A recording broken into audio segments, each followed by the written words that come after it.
Enjoy the horror-thon, Doctor. And don't forget to watch the big giveaway afterwards. Why, Cochran? Why? Do I need a reason? Mr. Kupfer was right, you know. I do love a good joke, and this is the best ever. A joke on the children. But there's a better reason. You don't really know much about Halloween. You thought no further than the strange custom of having your children wear masks and go out begging for candy. It was the start of the year in our old Celtic lands, and we'd be waiting in our houses of wattles and clay. The barriers would be down, you see, between the real and the unreal. And the dead might be looking in to sit by our fires of turf. Halloween. The festival of Samhain. The last great one took place 3,000 years ago, and the hills ran red with the blood of animals and children. Sacrifices are part of our world, our craft. Witchcraft. To us, it was a way of controlling our environment. It's not so different now. It's time again. In the end, we don't decide these things, you know. The planets do.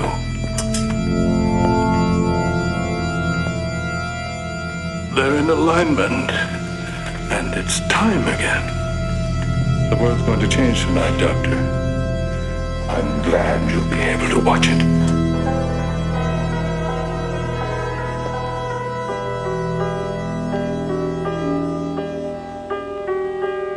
And happy Halloween.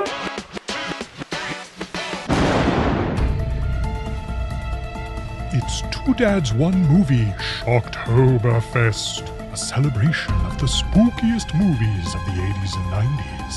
Now here are your hosts, Scary Steve Paulo and Nightmare Nick Brianna. Hello everybody, it's another episode of Two Dads One Movie. I'm Steve. And I'm Nick. And today we are talking about the frightful, kind of cult classic at this point, certainly not a classic in any other sense, Halloween 3, Season of the Witch from 1982. The only Halloween movie to not feature Michael Myers. And that was like a huge problem for it back when it came out. people get mad when you take out the main thing. Yeah. It'd be like, oh, hey, this is a Nightmare on Elm Street 5. Where's Freddy? No. You don't understand. We're doing something different here. In all seriousness, Halloween 3 was an attempt by Carpenter and the kind of other filmmakers involved to turn the Halloween franchise into an anthology about Halloween, about the holiday Halloween. Yeah. And so they were like, oh, well, we're going to have this other story that is, honestly pretty batshit, pretty crazy, but about Halloween. And we're going to call it Halloween 3. And really, if this movie had just come out called Season of the Witch, maybe it would have been received better. Right. I think it's definitely hurt by being associated with some, like an expectation people already have. Exactly. And we'll get into all of that this episode.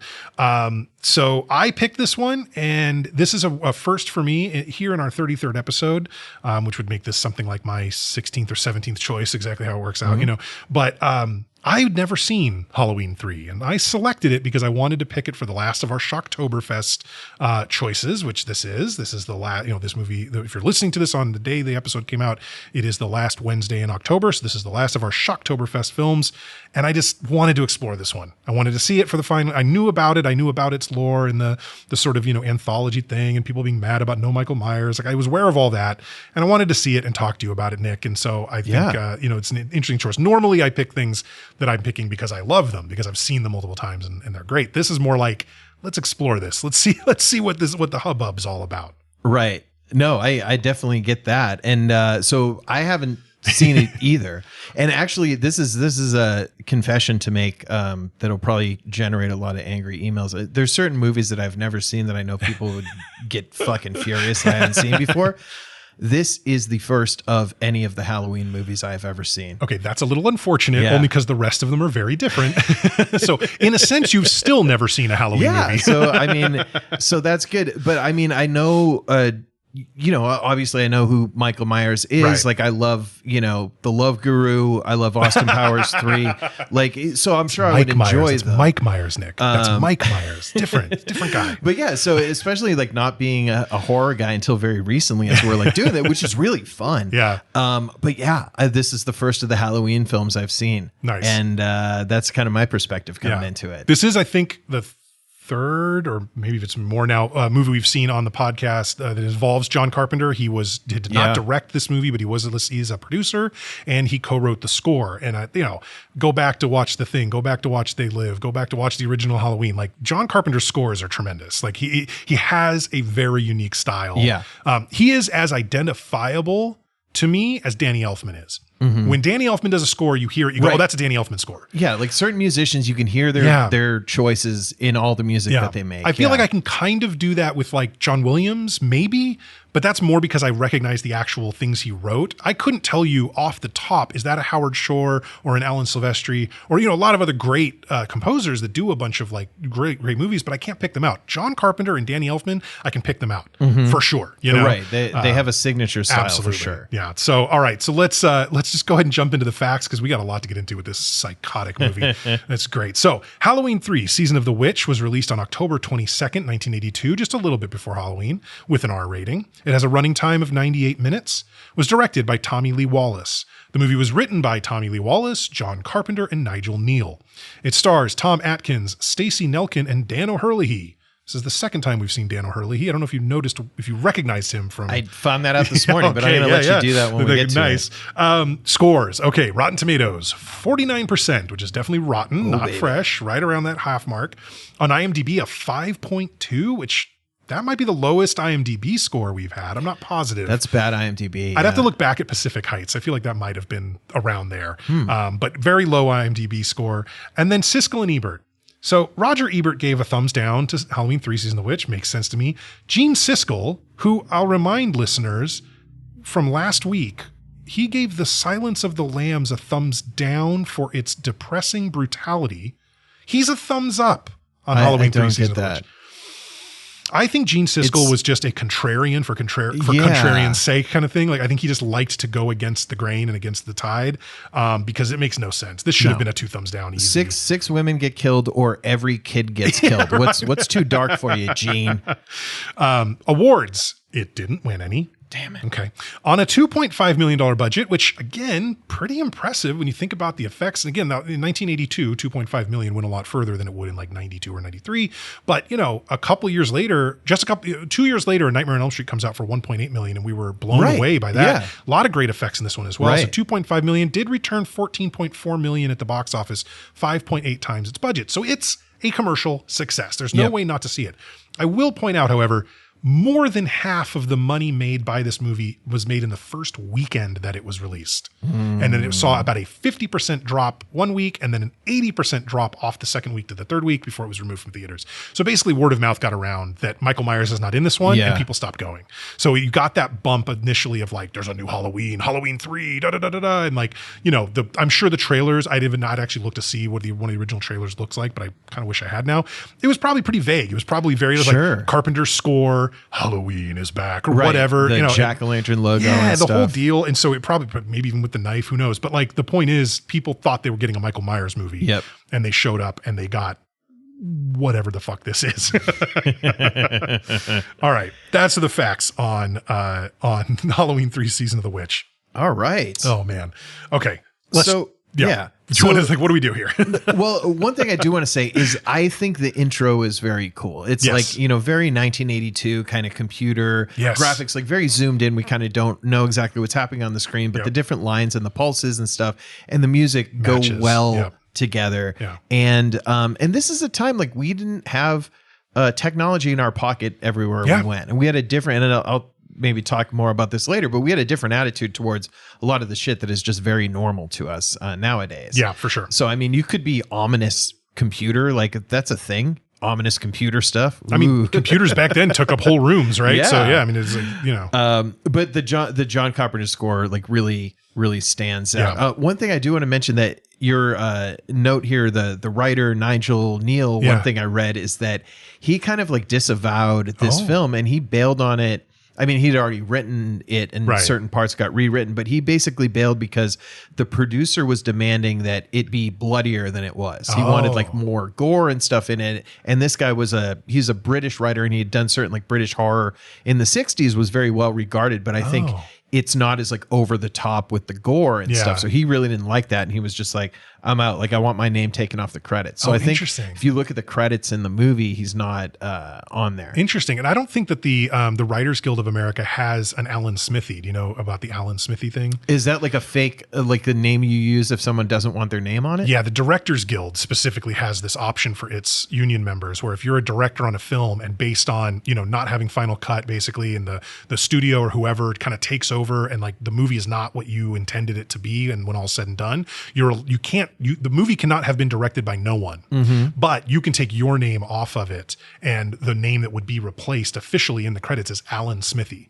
There's a very funny movie that I love, a mockumentary called Burn Hollywood Burn, an Alan Smithy film that is about a fictional man whose real name is Alan Smithy, who gets screwed over by his studio and therefore he wants to take his name off the film, but he can't because his name is Alan Smithy. And that movie, Burn Hollywood Burn, is credited to Alan Smithy because the actual director had the same problem with the studio. So the film itself is an Alan Smithy film. It's very, very funny. Honestly, one we'll do at some point on the pod. But let's move forward. But that is interesting. Also, you said the guy was British. I could have told you that. His name is Nigel. Not a lot of Nigels being born in like Omaha. No, not a lot of Wisconsin Nigels. Yeah. That's true. Yeah.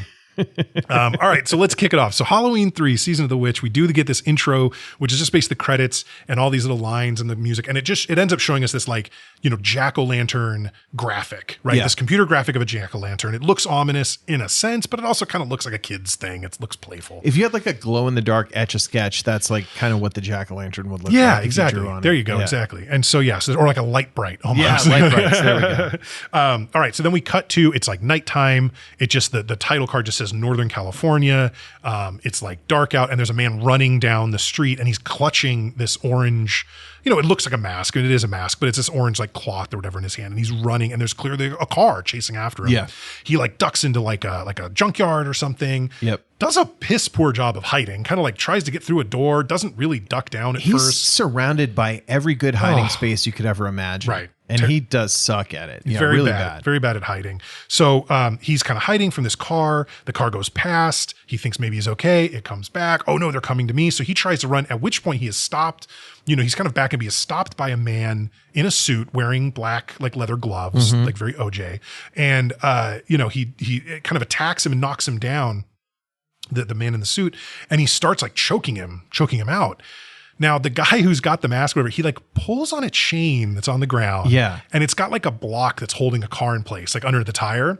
And I love this scene because it really gives us an indication that this dude in the suit is not okay. There's something weird about him. It's very because the car starts rolling towards them. Yep. And the dude has literally zero reaction. He looks over, sees the car coming, no reaction, and it literally crushes him. Lets it hit him. And, so and he weird. Just kind of gets squished sideways, and our man is able to escape from there. Right.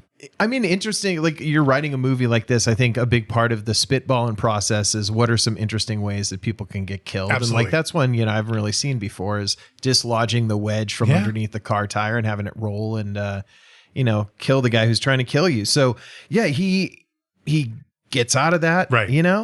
And then he's able to kind of, keep running away. Right. He runs and he's trying to get help. Yeah. And he runs to a gas station, basically, right? And he runs to the gas station, and there is a TV ad on the TV in the gas station. Yeah. Right. And it's like 8 more days to Halloween, Halloween, Halloween, 8 more days to Halloween, silver shamrock. And we're going to hear that 50 more times. A lot. Yeah. And then of course it counts down 7 more days, 5 more days, like whatever, right? Tomorrow, 2 more days of Halloween, so whatever it is. But this ad keeps playing, and it's basically like, hey kids, like come get one of these 3 masks. They're the best masks you can get.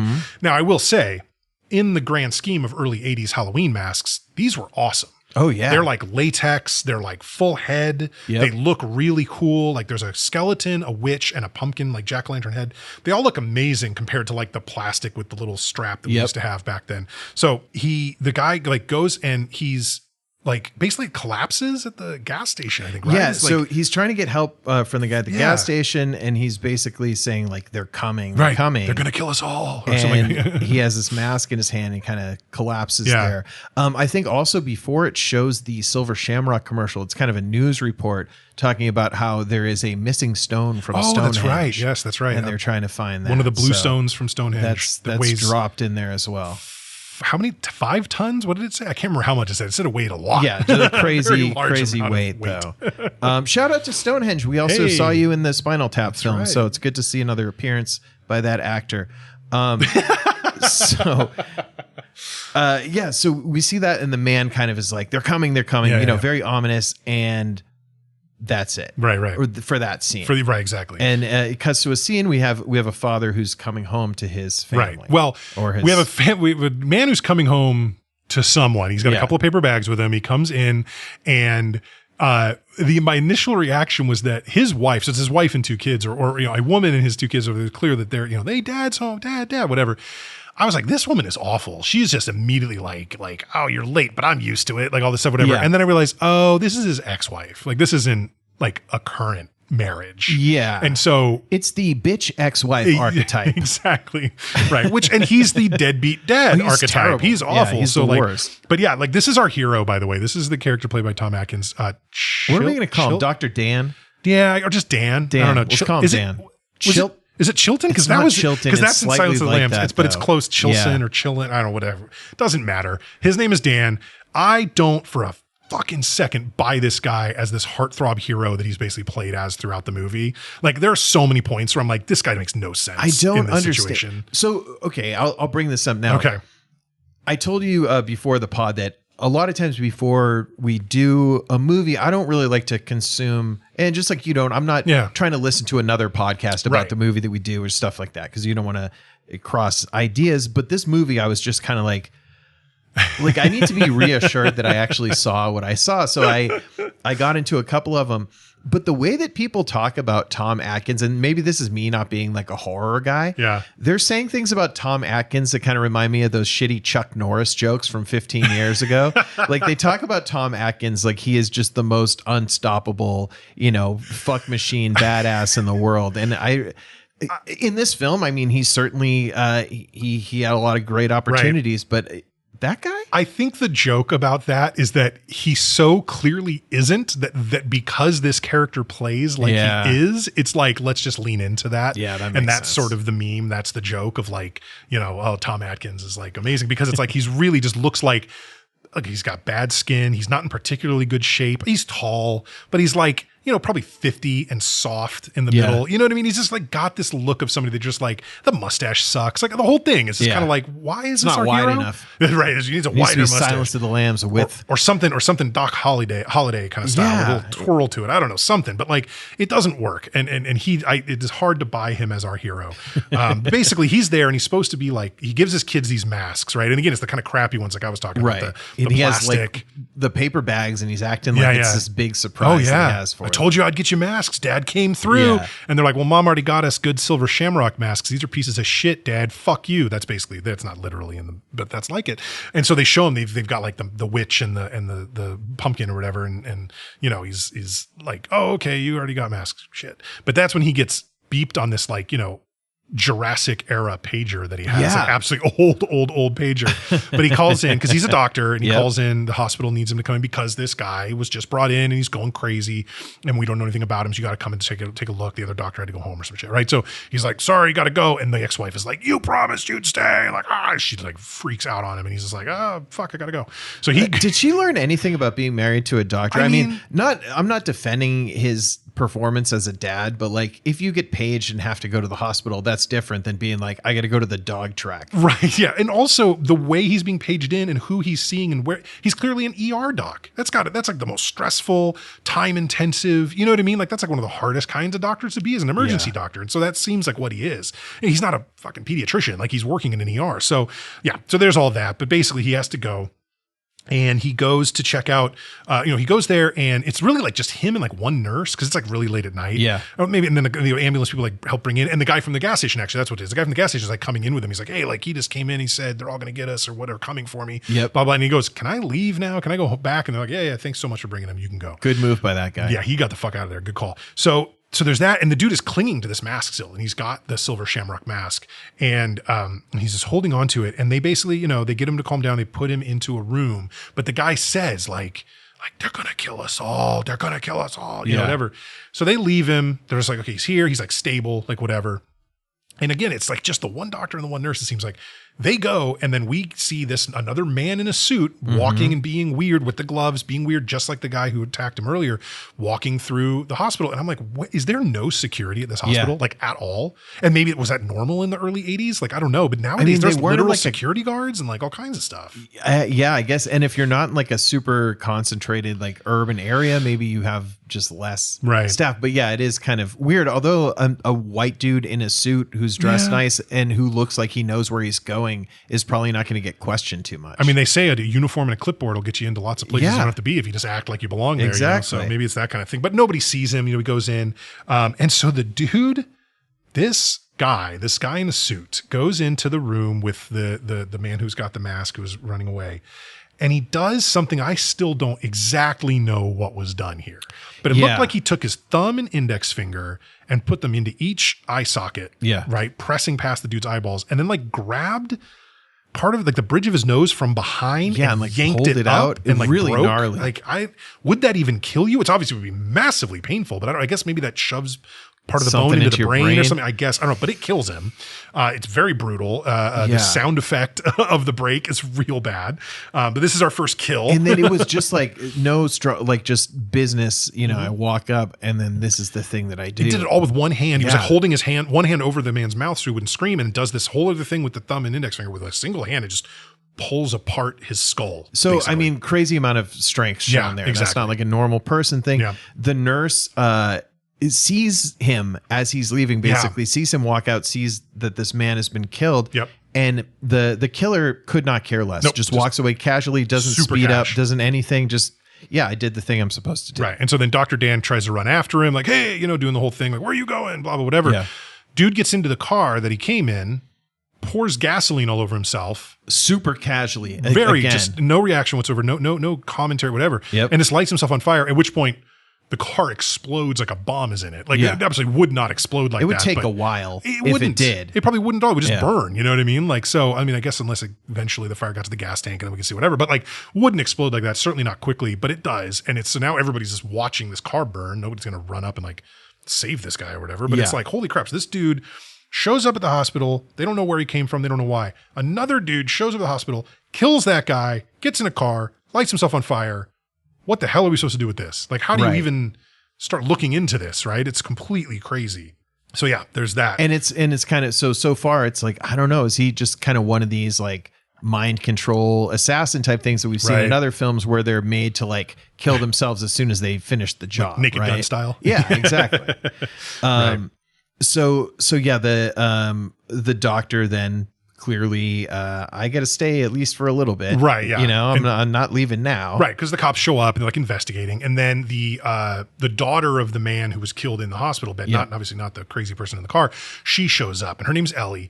And good name. Great name. My daughter's named Ellie. I love that. She goes up and kind of confirms, that's my dad. They even try to tell like, hey, you don't want to look at this right now. Because again, dude's had part of his skull pulled apart basically in order to kill him. But she sees, confirms, yes, that's him. Oh my God, I can't believe this actually happened, kind of thing. And she talks to Dr. Dan a little bit, who again, has skin like Edward James Olmos and a mustache that just screams like, keep your kids away from him. It's like Dave Wanstead's backup mustache. Oh God, it's so bad. And so, there's somehow a tiny bit of chemistry between them initially, or even is there? It's hard to even tell. It seems like there's none. So yeah, my takeaway here was basically, hey, this is my dad. Like, I got to get to the bottom of this. Right. I'm in town for a couple days. And he's just like, I also would like to get to the bottom of this. Should we get to the bottom of it together? There is that, but I want to point out a couple things happened. So when we first started off, it says it's October 23rd, and it says like 8 days of Halloween. We get that commercial. It's like 8 more days of Halloween, like a whole deal, right? And then it's like, it says, because it's late at night, I guess, now it's the 24th. It's Sunday the 24th. It's 7 days of Halloween. That's when the daughter shows up and like confirms it's the dad. Then we zip ahead and it's like 3 days later. Yeah. So it's like 4 days to Halloween or something like that. Something around there. We're zipping through the week suddenly. And he is in a bar just watching TV and drinking a drink or whatever. And she shows up and first of all, thanks him for going to the funeral. Right. That's so there right, was a yeah. funeral and it already happened and he went, and I could see why he would. I mean, given all the circumstances around the guy's death, I could see the doctor like going to the funeral potentially. Right. But she thanks him for that. And the guy who died was the owner of a toy store in town. Exactly. A toy store in town, and he had this mask. And so the two of them go to their dad's store to like look around, and they realize that he had on, you know, she said, I've looked through his like appointments, and you know, he made this one, he made this one, and then he went to go to the Silver Shamrock factory, which is up north of here in Santa Mira. And then he missed his next appointment. Yeah. Like the next day he was supposed to go visit, you know, his aunt or his cousin or something. She said he never showed up. So that's where it's like something happened when he went up to Santa Mira, like we need to check it out. And basically the guy's like, sure, I'll do that. Of course he promised his ex-wife that he would go, that the kids could stay with him like overnight or whatever. And now has to be like, I'm sorry, I'm not doing that. Right. I got this 20-year-old piece of tail I got to hang out with instead and whatever. So bye. Like it's basically, the dude is the worst deadbeat dad. Like it's terrible because he also doesn't seem to have any regret about missed time with the kids. It's just kind of like, yeah, sorry, I couldn't stop at Taco Bell for you on my way home. He does not give a shit. It seems like the only thing he cares about is he now has to hear his ex-wife bitch at him. Yes. And that his only impetus is to avoid getting bitched at. Yes. It's not actually about like, oh, I love my children and want to spend time with them. Like that's not part of it. This guy's a real piece of work. So they go, so a couple things. So they get in the car and they drive, quote, up north. They don't make it clear where we started, right? The original title was just Northern California. Yeah. They don't make it clear how far from there Santa Mira is. Now, Santa Mira, I can tell you, is located, you know, they were shot in a town called Loleta, Loleta, California, up in Humboldt County, about half an hour outside of Eureka. That's where they filmed it, okay? That is way up north. That is way up north in California. Yeah. One of the other people we see a little bit later, she comes to play, talks about having a toy store in San Francisco in Union Square. That would be like a 5+ hour drive from San Francisco to this place, if it's where that actually is located. But of course, none of this is like made clear. So they go to this town. We don't know, again, like how far they had to drive or whatever. And they go to the on the drive up, he says he looked up a bunch of information about the town. And that basically it was like founded like 100 years prior, 1880 something, whatever, by Irish immigrants. They stayed there and it was a dairy maybe or something, and then it was turned into a mask and whatever, like novelty factory, right? Yeah. And everybody in the town like works there is what he was able to find out, right? Yeah. And so they go and they go to the Rose O'Shannon Inn, which is like a very Irish sounding name. And as they're driving through the town before they do, like they're getting very weird looks. Very from children the of the corn, people, like, for sure. And I do want to say, I think we need to mention this every time it shows up in the movie. $1.32 for gas. Oh my God. It's insane. That would be wonderful. Of course, it was probably like 4 octane. Yeah. So, but yeah, so they go to this Rose O'Shannon Inn and they check in as if they're a married couple, just to try to like not give away their names or something. I guess. But the guy's got an Irish accent. The innkeeper. Yeah. And I'm thinking to myself, if this town's been here 100 years, why would any of these people still have accents? You got to keep the old tradition. So very strange, but this guy's still got an accent. So they're there, and basically, he tells Ellie, Dan tells Ellie, hey, like go talk to this guy about getting into the room, have him help you with the bags. And he goes, I'll go register us. Like, because there's no computer. This is old school. There's a book. And he's able to look and see, oh yeah, her dad did stay here, like a week ago or whatever it was, right? So that's good. He confirmed, like he stayed there. He definitely came to the town, which means he went to the factory because he had an appointment there. So they're on the right trail. Right. They're confirming that the information that they thought they had is accurate. And so he like registers them in the book under like Smith or something. And I think while they're talking to the innkeeper and stuff, this like limo drives by and he makes a comment that like, oh, this is Mr. Cochran. Mr. Cochran. He's the most important man in town. Such a genius. So like the reverence they have for this guy, it is this weird kind of like at best company town type feeling where they all, worship the owner of Right. all the shit, or even more culty than that. Yeah, potentially, for right? sure. Absolutely. Yeah. So they get checked in. And then a family shows up in a Winnebago, and it's like this mom and dad and this like kid who's a little brat and whatever. And the guy with the Winnebago like almost hits Dan, whatever, coming out of the office, has to slam on the brakes. The kid's bike falls off the front of the Winnebago, and he's all pissed about it. And like, oh, is it broken? No, I'm going to go ride my bike. But basically it's this horrible, very Willy Wonka sort of feeling, dude. like family. Yes, absolutely. But like, so they're there, and there's another woman that also shows up and is sort of just bitching about like her situation and like, they couldn't take me today, and I'm so mad I have to stay here tonight or whatever, right? Also, so this is our like wonky-ish, cast. like Absolutely. This movie scene, is very like, if with Willy Wonka and the Chocolate Factory, whatever, was like far darker than even it is, which it is. But if we go many steps further down the like dark and forbidding path, like that's what this feels like in a lot of ways. And I love when that kid gets on the bike and like rides off. His mom goes, "Don't you ride in the street?" And he flips her off. He flips the bird to his mom. And this is 1982 where like, you could challenge someone to a duel if they flipped you off. Like, people didn't throw like "fuck you, buddy" around willy nilly like they do now. And parents routinely beat their children with belts. Like, oh, for sure. Like, this is not something you should be messing around with, kid. So Dan and Ellie now are in the hotel room, right. And Dan's like, "Oh man, there's only one bed. Oh, I messed up. I only got us one hotel room. Oh, hey."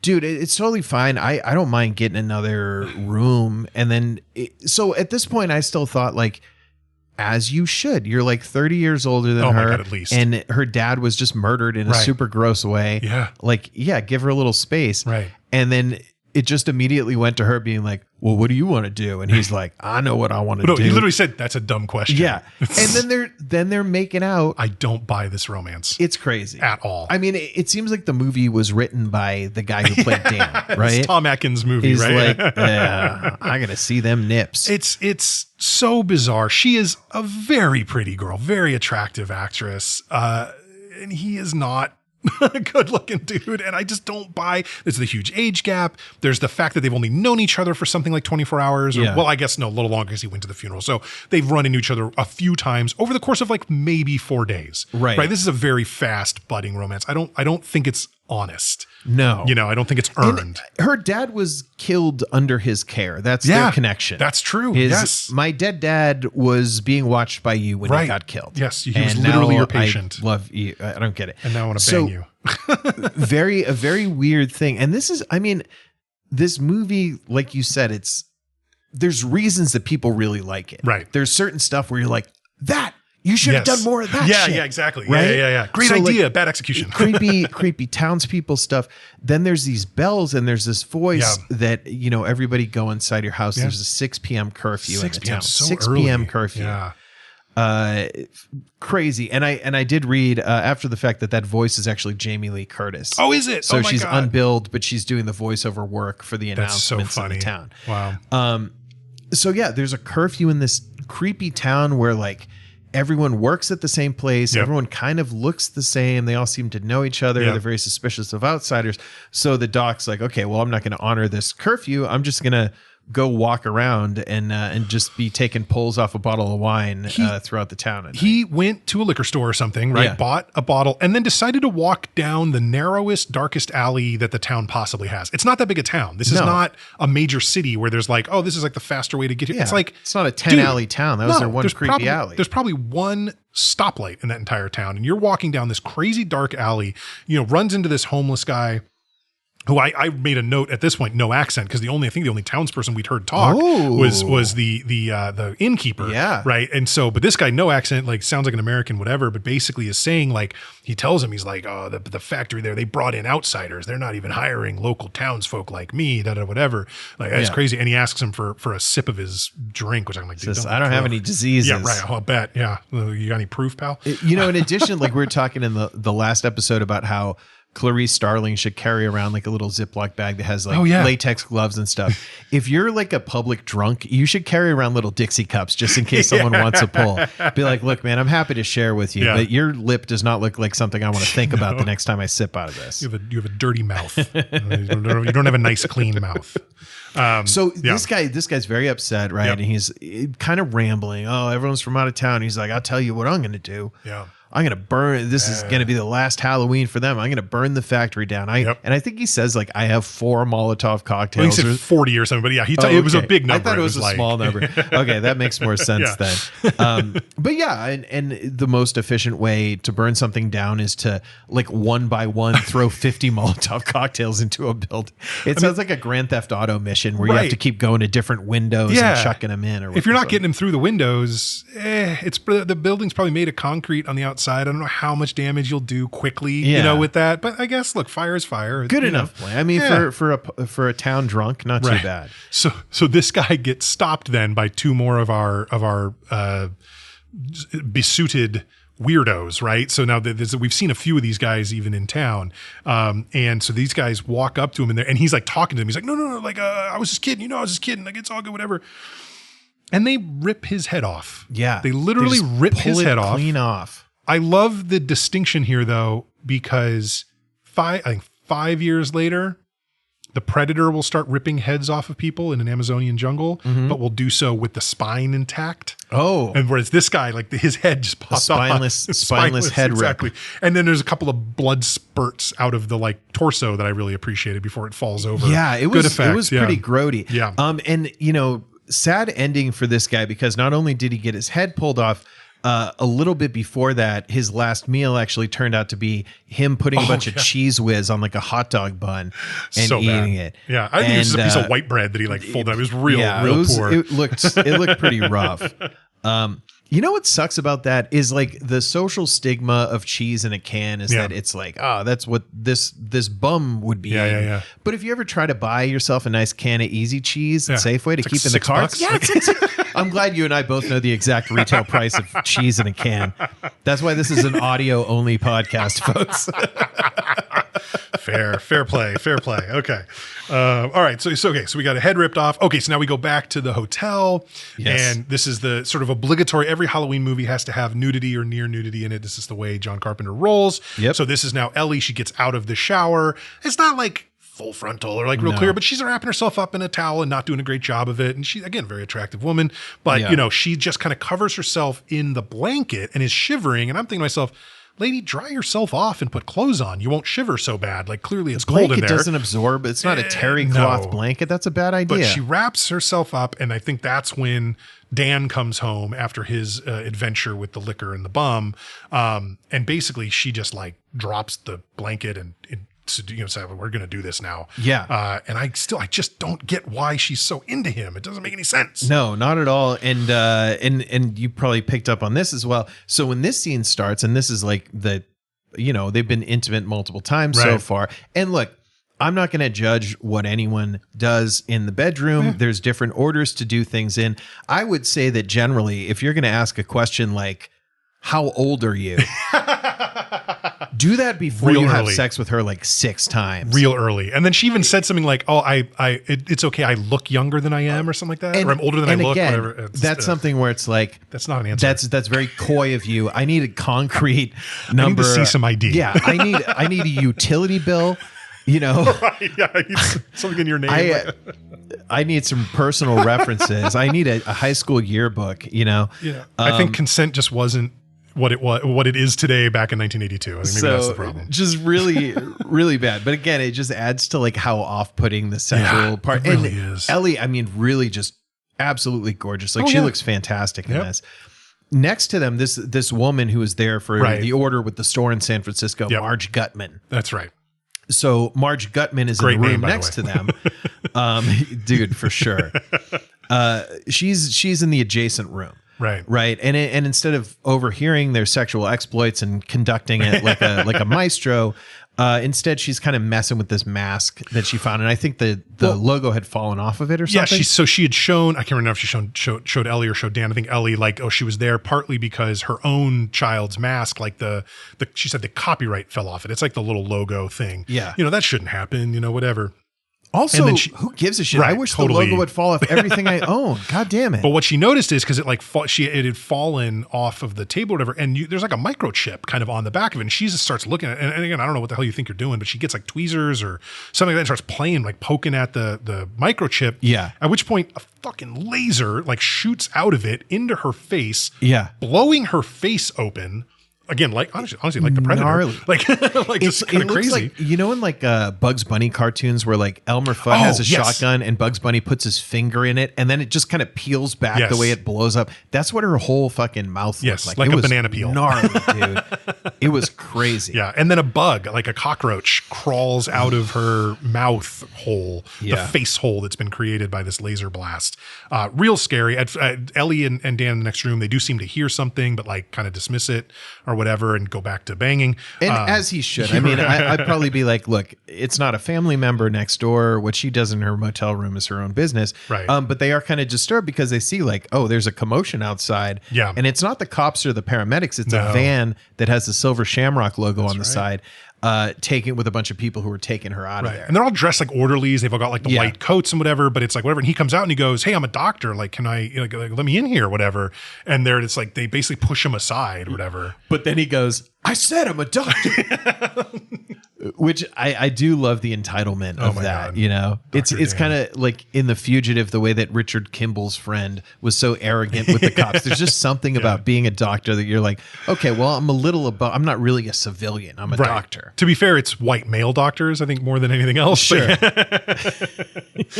So then we cut to the next day and we go to the Silver Shamrock factory. They're going to go basically like take a look around or whatever. And they're talking to a woman about, basically investigating, did her dad come to the actual factory and like pick up an order and all this stuff. And so they're finding out like, oh, do you remember like this name? Like we lost the order. So that's why we're here. And they're like, oh, well, that order was picked up. And then even talking to another kind of coworker. And it's like, do you remember loading this order up? He's like, oh yeah, I loaded that up. So they're kind of like not really getting much info other than confirming her dad was there. Yeah. There's not like a whole lot else. So they go to leave, at which point the family from the Winnebago from the hotel, they show up. And I can't remember the last name, but the dad and the boy are both named Buddy, which is just so insufferable. But before they leave, he kind of says hi to them, is like shaking hands real vigorously and all that. And I'm like the top salesman. That's why they invited me here. He's like a how the hell are you type guy. Yes, exactly. Right. Yeah. And but slapping your back or shaking your hand kind of thing, But at this point, they're about to leave. Dan and Ellie are about to leave. And Mr. Cochran, the owner, the head honcho, he comes into the room and they're kind of like, whoa. And this is where we're going to mention it. But yeah, so Mr. Cochran is played by Dan O'Herlihy, who fans of the pod here will remember as Grigg, the co-pilot from The Last Starfighter. Although at the time he was made up. Looks a little different. A little bit of like an iguana, a brown iguana face makeup to be Grigg with only like 3 fingers or something. But yes, but it's the same man. I recognized his voice before anything else. But yeah, so he's like going to give them all a factory tour. Mm-hmm. And it's like, and he even says something about like, oh, we're so sorry about the loss of your order. It will be replaced on our charge. No charge at all, kind of thing. And he's got this funny accent. Dan, look, when Cochran says that to him, that the order's free, even though Dan, he's like, I'm playing a character. He acted so excited about the free order. I was like, you got to tone it down a little bit, but good job. Yeah. But yeah, his accent, Cochran's accent is funny. At times it sounds Irish a bit, and at times it doesn't. It sounds British.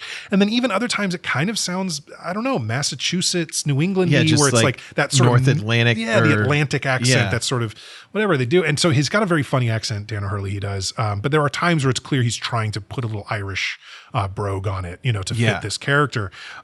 Basically. Sorry, I just want to jump into something because this will come in later. So before they get to the factory, Dan makes a call from the hotel room, I believe, and he's talking, and he makes these calls a few times. He's talking to this woman, that's right, who it also seems like I'm fucking as soon as I get home.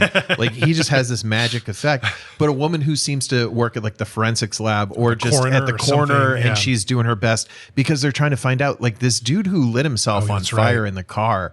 There wasn't a skeleton or anything. There's just like more car parts. Like, I don't understand this. So they're trying to figure that out. Yeah, exactly. And I think he gets to the point that on the phone with her that he wants her to take a look into Mr. Cochran. That's right. At least just like something's up. But Mr. Cochran, of course, this is his town. This is his factory. This is his motel. Yeah. There's a listening device on the call. So he knows that Dan has called inquiring about it. Right. So he's playing dumb, like, oh, you're just a guy, whatever. But he knows who they all are. So they go on this factory tour. And like we kind of referenced before, it is like a fucked up Willy Wonka kind of situation. There's like all these old toys. The buddy or whatever is talking to Dan about how Cochran made his fortune making, knockoff crap or whatever, little crap toys or whatever, but then moved on to masks. And that's when he became a billionaire or whatever the hell he is. Like all this stuff. And there's a bunch of like crappy little toys all over the place. There's a kind of like whatever but like it's a museum almost. Like there's a couple of rooms walking through, like very set up like that. And they get to where they're showing where the masks get made. And like the little buddy, he's like, oh, I want this one. I want this one. And he's like, oh no, that one hasn't had final processing yet. Whatever. Like, what the hell's final processing? And sure enough, there's even like a corridor, and at the door at the end says final processing, no admittance. And the buddy already has, Mr. Cochran, what is final processing? He's like, oh, it's a bit of this and a bit of that. And it's like, that's all he says about it. Just he's not letting him go. Quality assurance, I mean, to Buddy's credit, he's kind of like, well, I'm your best salesman. I came all this way. You could show me. And Cochran, peek. again, just, no, like it's a trade secret. I'm not going to show you this. Yep. So they're about to leave. Yeah. And I think Dan kind of spots all those like weird suit guys with the black gloves on and everything. And he's just like, what's going on here? There's an open garage on the property, and Ellie spots a car that she could swear is her dad's car. Like a green car that's her dad's, and she's absolutely positive. But before she can run up to like go prove it or whatever, more of these, crazy suited guys that we've been seeing all over the place, like they stop her basically. And they can't do that. So then we cut back to the hotel, at which point Dan delivers the best line he has in the movie when he says, I think it's time for the Marines. Like as if he can just like call in the Marines. Like what? Again, Dr. Hubris, I guess. Because we see this again at some point where it's like, no, I'm a doctor. Like put me through to whoever. So they're back at the motel, and they're kind of just like, Dan's calling the cops. Well, because he has to go. Well, he has to go to the somewhere office. To make a call. It's like there's no phones in the room, so he has to go to the office to try to make a call. But it's like, is this when it's like, your call cannot be completed? Is that where because it happens to him a bunch of times. It happens several different times. So like the call cannot be completed, but. And when they first got there, because the plan wasn't to come out here and stay for a few days. They were coming out to check things out, whatever. They check into the motel, and at first they're kind of like, it seems weird. The motel owner comments on, you don't really have any bags. She just has like one, little like toolbox like size thing. Like a makeup case or something. Yeah. So then Dan's like, I got to call the cops. You go pack. And it's like, she's taken like an hour to pack this. It's like, you didn't fucking have anything. I mean, even if you just had like, go scrape the underwear off the floor that we've been flinging around the whole time we stay there. Get your bra off the fan and let's get out of here. Yeah. So when he tries to make a phone call and can't, basically, he then leaves to go back to the room. And of course, the door to their room is open and Ellie's not there. So he freaks out, and he's basically just like running through town for a while as all these like silver Shamrock, these cars with the silver Shamrock Novelties logo on the side, like instead of a police logo, basically, are driving all over. He assumes, I think probably accurately, they're looking for him. So he's just like hiding behind things and like tries to make a phone call from a payphone. Again, gets the like, your call cannot be completed, whatever, all this stuff. And so he's like hiding. He makes his way to the factory. I think because he probably assumes that that's where Ellie has been taken, and he is able to break in to the factory, and he's walking around and kind of like he's like trying to figure stuff out, looking things. You can't hear anybody, nobody's there. He opens a door, and there is an old woman knitting in a rocking chair. It is the most bizarre thing ever. Until, and I don't remember exactly how this happens, but like her head comes off. Like, did he like knock her over or something? He's like, hey, like, I need whatever, and tries to shake her to get her attention. Is that what it is? Something. I just remember the head popping off. And then her head falls off. And, she's this like old timey, like steampunk looking robot. Yeah, it's all like gears thing. and valves and different things inside of her, like popping up where her like spine should be, basically. Very weird. And then right after he discovers that, he's grabbed from behind. Right. And it's one of the suit guys. Yeah. Right. And Dan throws a couple of the weakest fucking punches of all time that do nothing. Nope. but he ends up, struggling with this robot, finds some kind of vulnerable spot. Right. Ricky O's his hands into him. And Seriously, then it's insane. His hands are like basically go into this guy's stomach, and then he pulls it out in this like orange goo or green. It's orange. It's orange goo. It's almost like when Copper like reaches into the guy in the thing and like falls into it. Yeah. Whatever. It's like ridiculous like that. Where he just like falls through him, and it's like one. I think it's just one of his hands, but it's this really gross looking orange goo. Is all inside. And so the key is. These people are all robots. Right. I mean, that's what wires. There's wires and very weird. valves and gauges and things. And then this orange goo, and it's like all robots. So the other ones that are there have like captured him, and he looks drunk now. Like he looks dazed. Like I think it's supposed to be, I think what it's supposed to be, and I'll be honest, I don't think Tom Atkins pulls this off. He looks like he's in shock. Right. I think is the idea. Yeah. Is that it's like, oh, this is so shocking. So he like very absent-mindedly tries wiping the hand with the orange goo off with like a handkerchief, but he's like not resisting anymore. And he's sort of almost wavering. It's very strange. Like he's been drugged or something. Yeah. But basically Cochrane's there and he makes a comment about the old lady head. He was like, oh, this model is from 1845 or whatever. And I was like, I think what he was saying is, the woman that robot was modeled after was born in 1845. Okay, I think that makes sense. And then he was trying to recreate. Maybe it's like his mother or grandmother or something. Like I'm not sure, but like it was very hard to like understand exactly what he meant by this model was that old. Or are we supposed to believe that on the we come find a little bit later. I'm not going to give anything away here, but like basically Cochrane is a warlock. He's like in a coven. Yeah, so he might have had access to that type of technology back then. Are we supposed to just assume that since the mid 19th century, like witches and warlocks have been able to create robots? Yeah. Like I guess that could be, I suppose. Yeah. There's lots of things in this movie that make no sense. Why not add that to the pile? So Cochrane, takes Dan, he's in his underground lair. Right. And we see what's sitting right there. It's the Stonehenge stone. The big piece of Stonehenge is there, and and here's the other thing too, we should mention, it is now, I think right out of this point in the movie, right away, it's either the night of October 30th or it's very early in the morning on October 31st. Yes. So it's either like the day before Halloween or it is like, 2 a.m. on Halloween day, something like that, right? Why the fuck are they still making more masks? Who is going to get those masks into a store and purchased and worn by that night? Doesn't make any sense that they're still doing the manufacturing process and like chipping pieces off of Stonehenge to continue to make the little silver Shamrock badge that apparently, that killed the woman in the hotel. They keep saying, oh, it was a misfire, whatever. But like, what is the point to continue to make more? Like, doesn't make any sense to me. Well, especially knowing like what their ultimate plan is, right? It's like, well,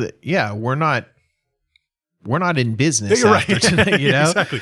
Like, we're not looking for like next Halloween. Like there have been tons of hints of like not taking orders for next year and like whatever, all this stuff. And this will be the last Halloween we do this and all this stuff. And now we get to see what the real plan is because Cochrane tells Dan, like, you're now going to see a demonstration, whatever. And so there's this room, the door on it says like test room 1 or whatever. And they lead the family, Buddy and his wife and his kid, little Buddy, into this room. And it's built, it's modeled like a living room. Yeah. Like a standard middle American living room, right?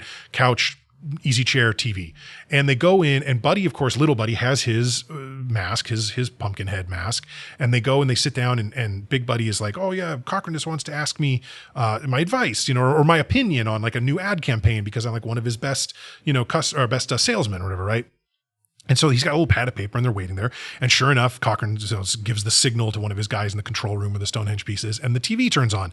And it's that, and more days to Halloween. But it's like different now because it's like, it's Halloween, something like that. Or like, today is Halloween, something like that, right? But it's a whole thing. And it's like, okay, kids, it's time for the big giveaway. And it's like this whole thing. Make sure you put your mask on. Put your masks on, kids. And so the boy puts his mask on. And I do love the way they did this because it was like a little more inferred and a little less explicit at first than some of the other effects have been. Yeah. But basically that pumpkin graphic that we saw at the beginning of the movie comes on the TV and is flashing very like if I swear to God, if you're epileptic, I wouldn't watch this movie because this flashing is real brutal. And so, there's this flashing, whatever. And the kid starts like clutching his face, like he's holding onto the mask and something's clearly happening. And he falls and is like shaking, at which point it's clear. We can kind of see, I wouldn't say it's clear. We can kind of see through like the eye holes in the mask that like his face is screwed up now. Yeah. Right. There's like damage inside and bugs, cockroaches mostly, start crawling out of like what would be his mouth, then snakes, starting with like little garter snakes and little like,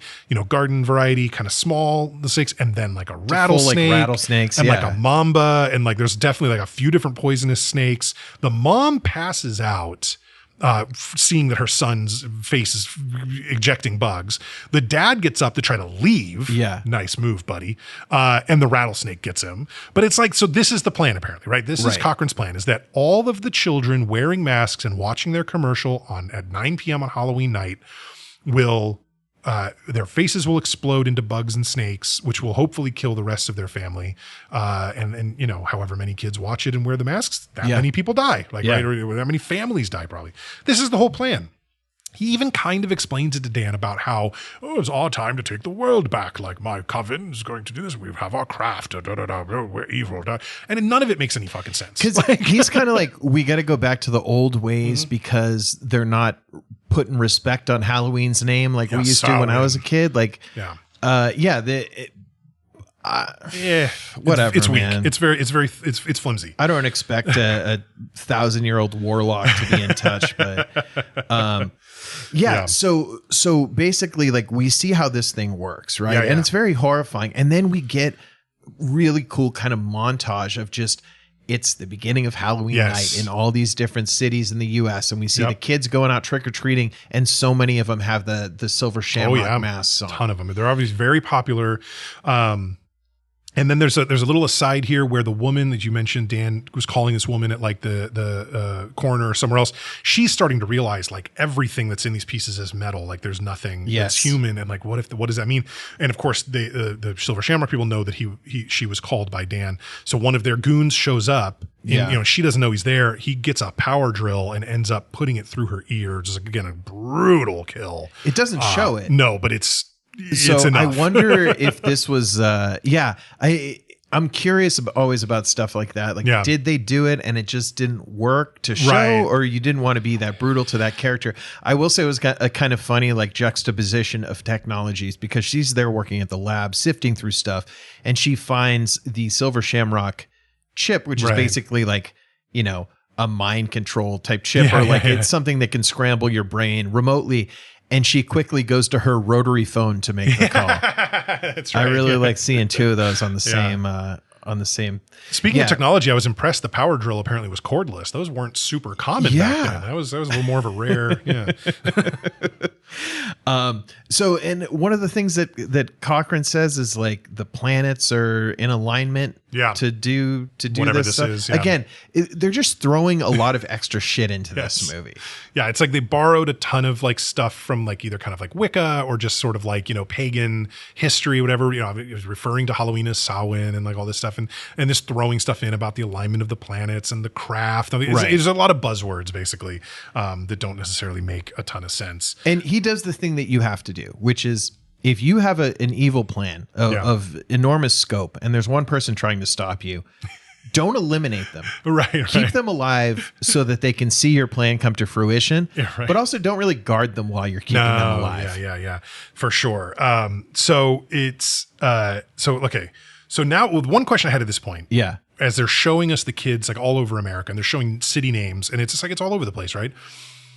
Was this thing happening at 9 p.m. Pacific, 9 p.m. in every time zone? Because at one point, because if you're doing it from California, then we're fucked already. Right. But the kids, are they expecting kids on the East Coast to be up at midnight to see this? Because here's the thing, it already said something about it being 7:30 p.m., at the Silver Shamrock factory at one point, which is like, okay, well, that means in both the Eastern and Central time zones, it's already been 9. Yeah. Or was this just for, no, because here's the other thing too. There's a point where, and I'm maybe popping ahead just a second, but like Cochrane is on the phone clearly with like somebody from like the TV stations or like some kind of news or whatever. And he used the term 43 share, which would mean 43% of American households are tuning in to this airing of the movie Halloween, which is the like precursor to the thing at 9 comes after the horror fest. But they make a point that it is, you can see it on the TV at one point that it's Jamie Lee Curtis coming out of the house. It's actually Halloween, which is fun. Obviously a little Easter egg. But basically, they have, after showing Dan the demonstration, and somewhere in here, the woman gets killed at the coroner, they put him into a room and they strap him down to the chair and they put a mask on him and they put on the show. Yep. So the idea is when 9 p.m. hits, same thing's going to happen to him. He's dead. That's how they're going to kill him. This is sort of the slowly descending into the shark pit kind of thing where it's like it's giving him a chance to get out, because sure enough, first of all, smart. He destroys the TV first. He like kicks in the TV, so now he won't see the thing. That was great. That was a great call. Yeah. Because if you can't do anything else, at least now the bugs and snakes don't pop out of your head. Great. But he is able to, I guess, get a piece of the glass from the broken TV, which, by the way, don't ever reach into a broken CRT. The stuff inside there will shock you even if it's not plugged in. It's really quite awful. It's very dangerous.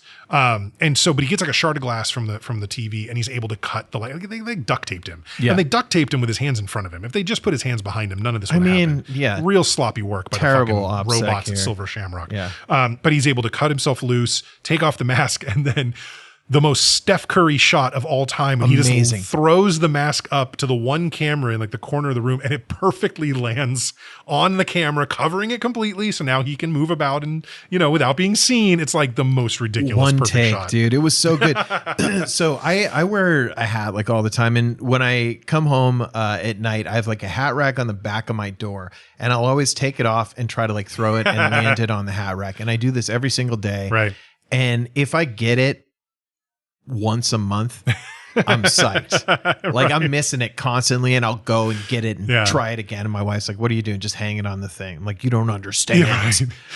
This is why spoken like not a dude. Yeah.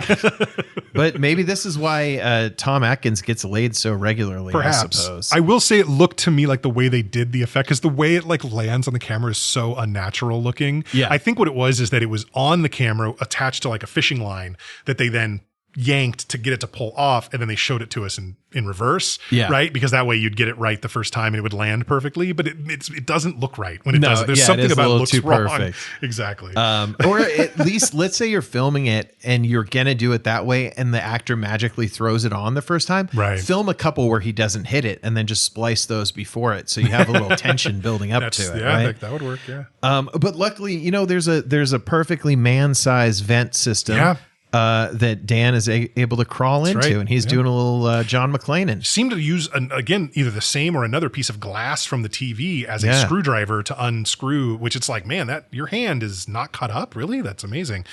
Super doc over here. But basically, he goes through the ventilation system, and I think at one point he looks down and he can see the control room, so he knows where that is. Yep. But then he finds Ellie, right? Because he was shown Ellie on a TV that she's like strapped down to a table there in the facility somewhere, and he finds her and like frees her, and then now they're gonna run away. They're gonna try to do something together. It's not even really clear. Are they gonna try to stop them? Yeah, are they trying to get out? Like, not 100% it's just clear. Like we can only think 15 seconds into the future. Right. One thing when it's discovered that Dan has escaped, because we're looking at kind of the security footage of his cell that he's kept in, and we see the control room looking at the footage, and the two security guys, one guy holds up the mask that he threw over the camera, and one guy holds up the empty vent. Just like the cover of the vent grill or whatever. Right. Yeah, exactly. And so it's like, you must be he's in the heating system. Like and then the Dan also has to get to a phone, because he's like, dude, my kids are in these masks. That's right. Yeah, I saw these kids in the mask, so I got to call my bitch ex-wife. Oh my God. And tell her to get the kids out of those masks. They're gonna die. I don't have time to argue about this. And she's like, I'll show you how to get back at you. I'm not gonna listen to you. It's not just that. There is an exchange over the phone that I died when I saw this and I heard it. It was you gotta save it. I'm telling you, they're gonna die. Like, it's gonna be bad. You gotta stop them. You gotta stop this thing. You gotta get rid of them. And she's like, wait, get rid of what? And he goes, the masks. You got them. And she goes, are you kidding me? Are you serious? Like, she's so incensed that he is asking, because in her mind, this is all Dan saying, you need to throw away those masks, so they have to use my crappy plastic tray masks that I gave them, right? And in her mind, that's all that matters. It does nothing. This is like the worst possible kind of divorced couple, where it's like their kids mean nothing except a way to get at each other, and it's just so disgusting. Yeah, like if you're a couple who shares custody of a child, you need like the equivalent of a safe word, right? Where it's like, there you go. however much we hate each other, if I say this to you and then tell you a thing, don't fucking question Right. it. This is our kid's life and death. Make sure you do it. Yeah. Because I mean, she was not taken. It didn't matter what he said. He's the least credible person in the world to her. Exactly. But then he notices he can hear them coming for him. And so he has to like hang up the phone. Even at one point, he like hangs up with her, or she hangs up on him. So he hangs up on him. Then he picks it back up to try to make another call, but doesn't, because then he hears people coming. I'm not even sure if he was going to try to call the TV station from there or the police or whatever, but like he doesn't. But he does make it. So he's got Ellie with him eventually, because I think it's after that he finds her. He gets her. They go to the control room. They are sneaking around in plain sight. I cannot believe that they're not spotted at some point. They're not even really keeping to the shadows. At one point, they're walking behind a rack of the masks that's like moving as if this is fucking Looney Tunes. Yeah. Like they are just, it's so ridiculous that they're like hiding and like, oh, what's that? You know, I could hear like, Cochran be like, why is that group of masks moving over there? Go look at it. You know, and it's like, that Why would is be that it. bush Like, walking across it's the so floor. bad. Seriously. It was funny when we were watching that, and my wife was we were commenting about the same thing. They're like, they're not being careful at all. No. And then it shows Dr. Dan walking, and she's like, he's wearing corduroys. I hadn't even noticed that. The loudest pants in the world. Walking all through the factory, dude. No I mean, way. what a great detail. That's amazing. Oh my God. Not good sneaking pants. No, bad for sneaking. Not at all tactical. There's no such thing as a tactical corduroys. No such thing.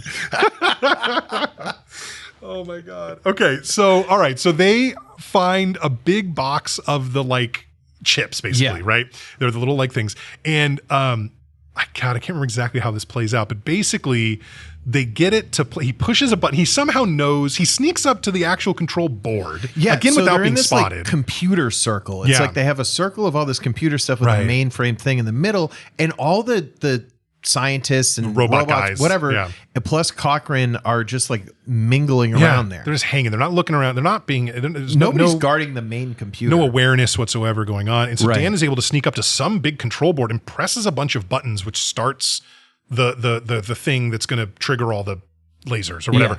How he possibly could have known what to push makes no sense at all. I don't get that. Whatever, he does it. And so, but so the thing starts playing, and they are like up in the rafters now above it with the box of things, and they dump them down. Yeah. And so as they're falling, I'm not quite sure why this is happening, but they're sort of like sparking, and the lasers are shooting, and it's like killing all the robots. Yeah, I guess they're kind of doing a little of what they did back in the motel when Marge tampered with it. I guess it's kind of like those anti-theft ink tags. There you go. Like if you mess with it, it's gonna blow your face inside out. So it kills all the robots, but not Cochran. Yes. So that's an interesting detail because he stands. Right. But then because the ad, that commercial, the thing with the pumpkin is playing in that room, which I think it was never intended to do. It was never going to play in that room.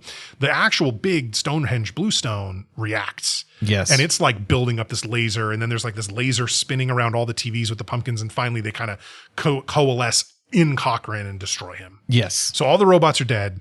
Cochran's dead. And he kind of gets like turned to stone first. And then like, it was very weird. But so now Ellie and Dan are able to leave. And so they get in a car. I can't remember if it was their car or some other car they found. I didn't realize. I don't even know. Yeah, they're in a car. They're driving away. And my first question here was like, what do they think? Do they think this now means that they're good? That like the ad's not going to play?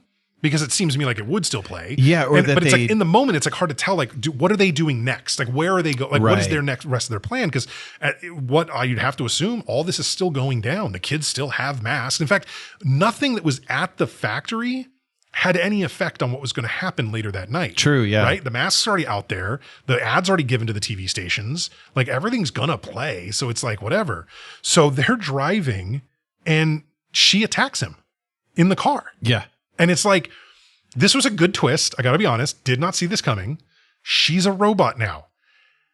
How the hell did they make one so fast? That's her. Yeah. Like this is a weird, a weird thing, right? Like, was she a robot the whole time? No way. No, they had sex. Like, come on. Come on. Maybe he's not paying too much attention. The robots show no emotion at all. Like, I don't think they can orgasm. Wait a second. Wait a second, though. There's a scene where Dan is in the elevator when they're doing the tour of the factory, and he comments to Cochran how like, oh, these are all robots. They seem so real. And one of the robots like sneezes or something. Yeah. Like there was something added to make it realistic. So like there's ways to make them maybe act more real. The other thing is that Ellie, like, other than her showing up and being like, this was my dad, like, there's not a whole lot of proof that she necessarily was. I'm not sure how I feel about whether she was or wasn't a robot the whole time, but I think it's definitely possible given what we've been shown in the movie. I don't know. I feel like I hate it more if she's been a robot the whole time. I hate it if they made her into a robot after, you know, basically capturing her and then somehow are able to do it within the course of like an hour or whatever time passes. I hate that too. But I feel like I hate it more if somehow this version of the robot is able to like totally pretend to be someone else, seduce somebody. Maybe it does explain why she was so willing to jump in bed with him, but like, why would she shower? Do robots need to shower? Yeah. It just doesn't, none of it makes sense with the robot and Ellie, like at all. It's just weird. But they fight, and it's a great fight. Yep. They have to stop the car, get out. Like he like rips her arm off, but then the arm itself attacks him and is trying to like choke him out. Like, it's a great set of little gag. It's a little gag fight. And we love arms getting ripped off on the Two Dads One Movie podcast. It's one of our favorite things. 4th movie featuring removed or missing limbs, I believe. At least the 4th out of 33. So that's pretty good. Yeah. So and then you know, as we think that he's finished with the fight, and he like smashes her head. Yeah. And then this like loose arm just starts choking him out of nowhere, which is very good. Here's actually my biggest problem with Ellie as the robot, because I'm not done with this yet. Yeah. Why wouldn't she have killed him before he could kill Cochran and stop? And like, why wouldn't she have attacked him when he first rescued her? Why let him go through with all that? She would have had to have some really like advanced programming. Very strange. And it still wouldn't make sense. Cochran would never program be like, well, only attack him after I'm dead. Like that wouldn't, you know what I mean? It's just so weird. Like none of that makes any sense. That she's either been a robot the whole time. That doesn't make sense to me. Even that they were able to make her into a robot in a brief amount of time doesn't make sense to me. And having given that she is a robot, why she let him go through with his plan to stop them to that point doesn't make any sense. Like none of it makes sense about Ellie and the robot. And I'm never getting over this. I get it. But dude, you know what? The first thing when I get home, I'm going to watch Halloween 4 and find out what happened. Oh, I'm so sorry for you, man. You're going to be so disappointed. So Dan, I mean, the main problem of this film has not been solved yet, right? So Dan finally gets somewhere where he can get to a phone. The Shamrock ad is approaching. Importantly, not just somewhere. They had to drive to Santa Mira. Now they've driven far enough back. Apparently, he ends up at the same gas station Ellie's dad went to at the beginning of the movie because it's the same attendant. So where the hell even were they? And how long was he driving? That's very crazy. Something that makes no sense, but he's back in like his town basically. Yeah. And that's where he is. And so he gets on the phone and he's like I guess he's talking to the FCC? What position? This is important because he needs to call and say, don't air this. On 3 channels apparently. Right. ABC, NBC, CBS. All the channels back then. Exactly. And this thing is going to kill every kid in the country. Yeah. But there was some centralized number that he could call, and they're like, "What? No, there's nothing like that." He's like, "You don't understand. I'm a doctor." They're like, "Sir, let me connect you right to the president of television." Right. It's so bizarre, but he's able to. So then these kids show up while he's on the phone. You've got to stop it. You got to take the commercial off. You got to stop it. And it starts playing on the TV, and these kids walk in with the masks on, and you got to stop it. You got to stop it. Stop it. Stop it. And then it stops. It goes, we're having technical difficulties, whatever. So the kid goes up and flips that UHF dial to like the next channel or whatever. And it's back on. And he goes, no, it's the other one. You got to get the other channel too. Oh, we're having technical difficulties. Oh, he looks like kid flips it again. And that one's still going. And he's like, no, it's still going. You don't understand. You have to stop it. You have to stop it. Stop it. Stop it. Stop. And the movie basically ends. Yeah. And that part's awesome. The very ending, cool. the very last like 2 minutes of this movie. I like the most tense thing being the very last thing. Honestly, it almost saves the movie for me. Yeah. Like not to the point I'm gonna give it a good score or anything, but like it really redeemed. Like I finished the movie feeling better about it, that it ended that way, where we have to assume that the children representing a 43 share of American households are all now dead. Like that's brutal. Right. Like that's so dark and messed up that I kind of love it. It actually made it improved my overall vibe of the movie to have it end like that. Yeah. Happy ending. I think that's definitely good. Like if there was like a Hail Mary save at the end, because also like this guy was shown to not really care about even his own kids. So he's going to go save the children of the world. It didn't seem like his fate here. Oh my God. So that's Halloween 3 Season of the Witch. Good Lord. Okay. I'm going to kick this off. Yeah, because it was my selection. Not that I regret it, but it was definitely an interesting choice. So, look, overall, I enjoyed the experience of watching this movie. I will say that. Yep. This is not a good movie by kind of any measure I can really think of outside of like Carpenter's music is awesome. I love the way Carpenter's scores make me feel while I'm watching a movie. He's so manipulative in a good way about it. The acting is nothing to write home about. I don't like Tom Atkins as the hero. I love Dan O'Herlihy. I think he's a fantastic villain. His accent, his sort of muddled British Isles accent is actually perfect for this. Really a lot of fun. It is an inventive and creative concept. I don't think it plays out as far as the plot goes as much as the concept had promise. Right. You know, like I kind of love the idea and the premise of this movie way more than the actual execution of it.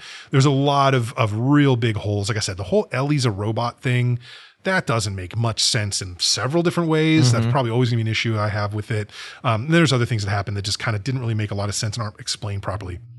There is a documentary about the making of this movie that came out maybe like 7 or 8 years ago that I'm going to be watching, maybe not tonight, but at some point soon. Yeah, that sounds good. Just because I'm curious or whatever. But, you know, this was a really interesting movie and it is a really interesting story. The whole concept of, hey, let's make Halloween an anthology. Let's do something without Michael Myers. Let's see how it goes. And to have it just absolutely explode in their faces so horrifically that they then made 9 more Halloween movies all with Michael Myers in them is an interesting thing unto itself. Yeah. As far as rating this movie goes, I'm going to give it a 2 out of 5. I can't go as low as like 1 or 1.5 or anything like that because there are absolutely redeeming parts of the movie. Yeah. There are parts of it that are a lot of fun. I laughed out loud a few times. There's a couple of really great gruesome kills in the sort of Carpenter Halloween style. Again, the score is great. I think honestly that last maybe 2 minutes worth of the movie where he's in that service station trying to get the commercials shut off might have given it a 0.5 point, like just on its own. Like that really was a great way to end it. But there's so much wrong with this movie. And honestly, the lack of Michael Myers is the last thing I care about. The movie itself just has problems from beginning to end. But yeah, I'm a 2 out of 5 on Halloween 3 Season of the Witch. Okay. Well, I think that's fair enough. And all your points are well taken. Yeah. I mean, it's like, it's hard to separate because sometimes it's like, was this movie good? No. Did I have a hell of a lot of fun talking about it? Yes, I did. And then by the end of the episode, it's kind of hard to separate that because I'm like, it wasn't as good as I enjoyed chatting about it. But yeah, a few things about this movie I thought were kind of interesting. One is like just the paranoia centered around Halloween and trick or treating that has existed kind of since about that time, maybe a little bit before. Yeah, I know this was around the time when they were doing the like the razor blades and the apples, and the poison Tylenol thing, which was a real thing during that period that they had found poison in different pill bottles. So like there was a lot of paranoia with that. Some of the things that Dan is paranoid about in this movie, like being listened to, being videoed and stuff. It's we all just accept that. That's just normal life now. Like that's happening 100% of the time. So it's kind of interesting to see that. Yeah. But yeah, I mean, basically this was a film fundamentally about the dangers of Irish immigration. Hey now. And no, it's funny. My family's Irish as well. I don't like the Irish as the bad guys. It's not as fun of an accent to do. I swear we've decided as a society, it is the Italian accent. That's the fun one to do. So that should be what the guys are. Because when I'm trying to quote, the bad guy, it doesn't really work as well in this.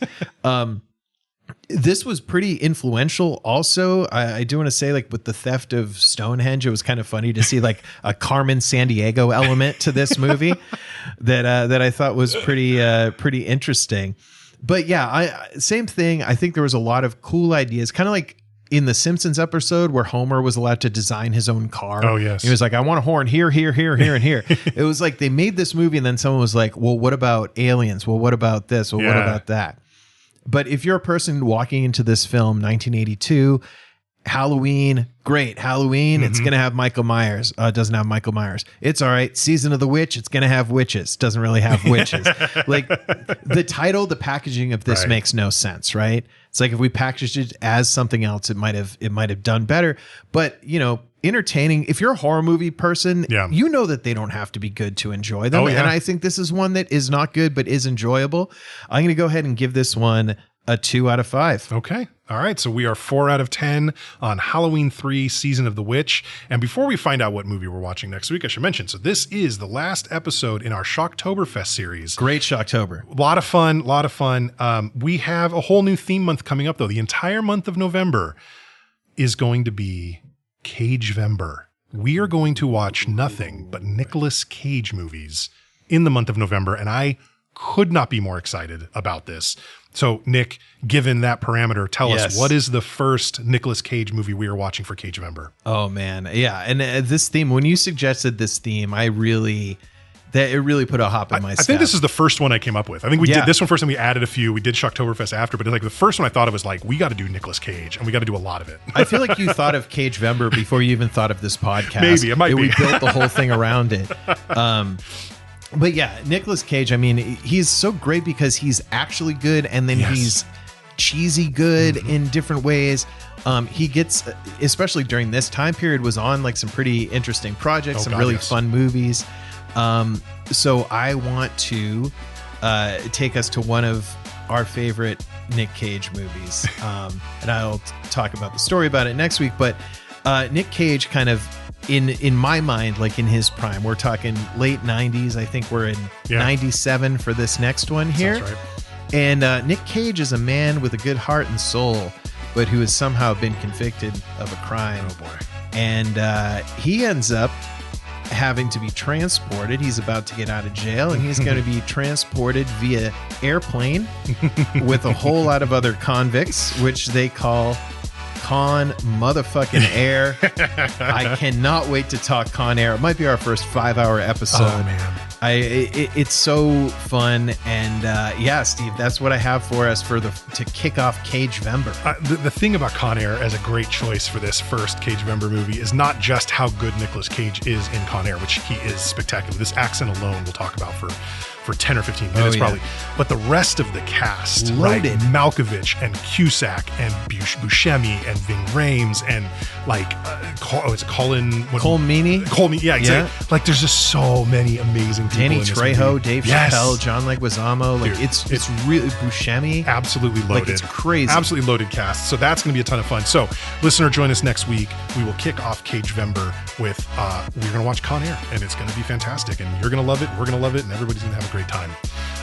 That about wraps it up. So if you like what you hear, and we hope that you do, please go on over to Apple or Spotify, either one, and leave us a 5-star review. It really helps people find the show. And if you want to drop us a line, you can do so at the show at twodads1movie.com. That's the number 2 and the number 1. You can also follow us on Instagram at twodads1movie. This has been Halloween 3, the Season of the Witch, another episode of Two Dads, One Movie. I am Steve. And I'm Nick. And we will catch you next week with Con Air and the start of Cagevember. Yeah. Thanks, everybody. See you next time.